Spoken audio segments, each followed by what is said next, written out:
Electronegativity order of P block element. देखिए P block में हम ग्रुप वाइज यहाँ पे इलेक्ट्रोनेगेटिविटी ऑर्डर देखेंगे। पहले मैं देखता हूँ जनरल ट्रेंड। जनरल ट्रेंड क्या कहता है, top to bottom electronegativity decrease होगी। ठीक, मतलब हम जब अपने ग्रुप्स में टॉप टू बॉटम चलेंगे तो अपना इलेक्ट्रोनेगेटिविटी डिक्रीज होगी, एंड लेफ्ट टू राइट क्या होगी, इलेक्ट्रोनेगेटिविटी इंक्रीज होती है। ये हम पीरियड्स में देखते हैं, ये हम ग्रुप्स में देखते हैं। अब हम देखते हैं पी ब्लॉक में ग्रुप 13 से लेकर ग्रुप 17 तक अपनी इलेक्ट्रोनेगेटिविटी का क्या ऑर्डर होता है। अगर मैं बात करूं ग्रुप 13 में, तो यहाँ पे जनरली क्या होता है, टॉप टू बॉटम क्या होगा, डिक्रीज होगी। लेकिन ऐसी इस कंडीशन में क्या होता है, थोड़ा सा चेंज होता है। जैसे हम यहाँ पे बात कर लेते हैं, बोरॉन है, बोरॉन का यहाँ पे हो जाता है अपना 2.0 मतलब 2 हो जाता है। फिर एल्युमिनियम का 1.5 हो जाता है, फिर उसके बाद 1.6, 1.7 एंड 1.8 हो जाता है। इसका मतलब बोरॉन का सबसे ज़्यादा होगा, फिर उसके बाद किसका होगा, थैलियम का।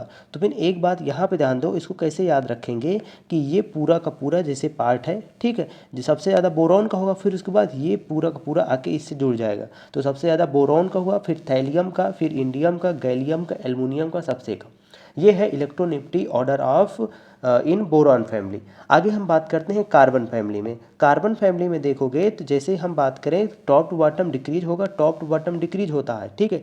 लेकिन यहाँ पर जो एक पॉइंट होता है, जैसे हम बात करें इसमें कार्बन फैमिली में, इसमें नोट करना, इसका 2.5 है कार्बन का, तो सिलिकॉन का कितना होता है 1.8, जर्मेनियम का 1.8, एसएन का 1.8 एंड लेड का पीबी का होता है 1.9। ठीक, इसका मतलब कार्बन का सबसे ज़्यादा होगा, फिर उसके बाद किसका होगा, लेड का। तो कार्बन के बाद कौन आएगा, लेड आएगा, फिर उसके बाद सिलिकॉन, जर्मेनियम, टिन, ये तीनों क्या होंगे, बराबर होंगे। एसएन क्या होता है, टिन होता है।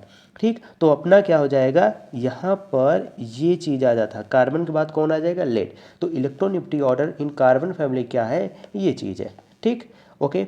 और सब में क्या होगा, जनरल ऑर्डर फॉलो करता है, टॉप टू बॉटम डिक्रीज होता है। तो फिर यहाँ पे टॉप टू बॉटम डिक्रीज होगा, लेकिन नाइट्रोजन फैमिली में एंटीमनी और बिस्मथ का क्या होता है, इक्वल होता है। एक चीज़ इसको ध्यान देना। देखो यहाँ पे हमें जो वैल्यू है उसको याद करने की ज़रूरत नहीं है, हमें सिर्फ ऑर्डर ही याद करना है।